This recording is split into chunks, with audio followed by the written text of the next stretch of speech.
big development of the day. Rahul Gandhi has quit Amethi. He is going to be fighting his election from Raebareli in Uttar Pradesh.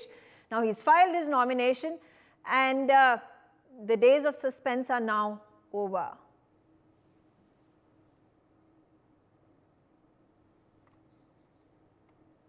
Abhishek Singh on the telecast with me. Abhishek Raebareli से हमारे साथ जुड़ रहे हैं. अभिषेक, यहाँ पे updates बताइए. राहुल गांधी ने नॉमिनेशन फाइल कर दिया है.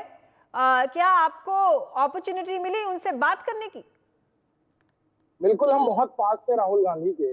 हालांकि उनकी जो सिक्योरिटी थी वो इस कदर थी कि उनके आसपास कोई नहीं आ पा रहा था, लेकिन कई बार ऐसा मौका आया जब हम बहुत पास थे और हालांकि उन्होंने कुछ कहा नहीं.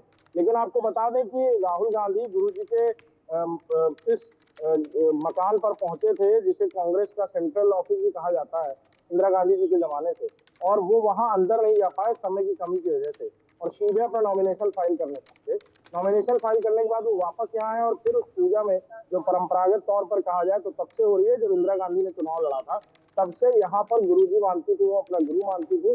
उनके घर पर यहाँ उन्होंने पूजा अनुष्ठान कराया था और उस अनुष्ठान के बाद हाथ पर रक्षा सूत्र बांधे और फिर वो अपना नॉमिनेशन फाइल करने पहुंचे. ये परंपरा लगातार चलती रही. राजीव गांधी, फिर प्रियंका गांधी, सोनिया गांधी, और फिर अब यही परंपरा में दोबारा राहुल गांधी भी शामिल हुए हैं. हालांकि वो उस वक्त अंदर नहीं जा पाए, यानी नॉमिनेशन फाइल करने के बाद उस पूजा में शामिल हुए. उनके सर पर बाकायदा हमने देखा कि टीका लगा हुआ था. नॉमिनेशन फाइल करने से पहले नहीं, बाद में जब वो यहाँ आए और फिर वो यहाँ से रवाना हुए. अशोक गहलोत मौजूद थे, मल्लिकार्जुन खड़गे मौजूद थे इस मौके पर, जो अपना नॉमिनेशन फाइल करने जा रहे थे. जी बिल्कुल. यहाँ पे लोगों से भी आपने ऑन द ग्राउंड बात की है. लोगों का क्या रिएक्शन है रायबरेली से? बहुत चौंके हुए, क्योंकि मल्लिकार्जुन खड़गे जो राष्ट्रीय अध्यक्ष है कांग्रेस के, वो जिस तरह कह रहे थे कि बिल्कुल चौंका देंगे, चौंका ही दिया होंगे, क्योंकि हर कोई ये इंतजार कर रहा था.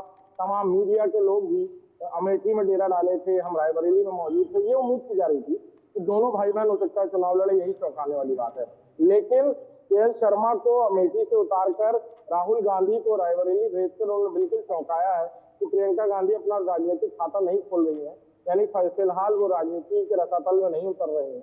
अभी वो बैकसीट पर बैठकर ही मैनेजमेंट संभालेंगी कांग्रेस को और इलेक्शन का. हालांकि ये जानकारियां मिल रही है कि अमेठी में वो डेरा डालेंगी. तकरीबन 10 से 12 दिन जो बचे हैं प्रचार के, वो वहां मौजूद रहेंगी. प्रचार प्रसार में के शर्मा के साथ मौजूद रहेंगी, मजबूती से प्रचार प्रसार करती नजर आएंगी, और कहीं ना कहीं भले हॉट सीट पर नहीं बैठ रही हैं, लेकिन बैक सीट पर बैठकर जरूर कमांड करती नजर आएंगी अमेठी लोकसभा सीट पर भी. जी बिल्कुल. अब क्या रायबरेली के लोग खुश हैं? क्या उनमें कुछ उत्साह है कि राहुल गांधी जो कि कांग्रेस के इतने बड़े लीडर हैं, वहाँ पे सोनिया गांधी कितने सालों से जीत रही हैं ये सीट, क्या उनका सपोर्ट उनके बेटे राहुल गांधी के पास भी जाएगा? ये देखने आने वाला वक्त तय करेगा, लेकिन इस बात में कोई दो राय है. उत्तर प्रदेश की कुछ ऐसी सीट है जहां पर लोगों का इमोशनल अटैचमेंट कैंडिडेट्स के साथ है. वजह सीधे तौर पर ऐतिहासिक है, क्योंकि दशकों से उनके परिवार से कोई ना कोई यहाँ चुनाव लड़ता आया है, उनके परिवार से कोई प्रधानमंत्री बना है, उनके परिवार से यहाँ पर उनके साथ एक आंतरिक जुड़ाव रहा है. तो एक लंबे समय का रिश्ता रहा है. और फिर सोनिया गांधी की वो चिट्ठी जिसमें उन्होंने कहा कि वो उनके परिवार से किसी को भेजेंगे, आप लोग प्यार दीजिएगा.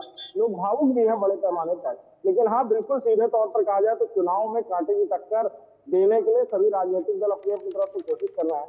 कल ही दिनेश प्रताप सिंह जो मंत्री हैं उत्तर प्रदेश सरकार में, उन्हें टिकट दिया भारतीय जनता पार्टी ने. उनकी तरफ से भी ताल ठोकी जा रही है. राहुल गांधी आज चुनाव में अपना नामांकन करने पहुंचे हैं लोकसभा का, और सीधे तौर पर कहा जा सकता है कि यहाँ पर जिस तरह का माहौल है, भले ही अभी शुरुआती दौर में एक तरफा नजर आ रहा हो, लेकिन चुनाव के दिन सीधे सूरतें बदलती हुई नजर आती हैं. हाँ, ये जरूर है कि जीती हुई सीट थी कांग्रेस के लिए, क्लीन सीट जैसी सिचुएशन थी, लेकिन लोगों का मन कांग्रेस के लिए बदला है पिछले कई सारे चुनाव में. लिहाजा जीत एकदम आश्वस्त होना ये भी पूरी तरह नहीं कहा जा सकता. सीधे तौर पर कहा जाए तो पूरी तरह अब जो प्रचार प्रसार किस तरह राहुल गांधी यहाँ रुककर करते हैं, अगला उनका दौरा कब होता है, किस तरह रोड शो करेंगे, जनसंपर्क कैसे करते हुए नजर आते हैं, ये देखना दिलचस्प होगा. For more such videos, subscribe to the NewsX YouTube channel, hit the bell icon.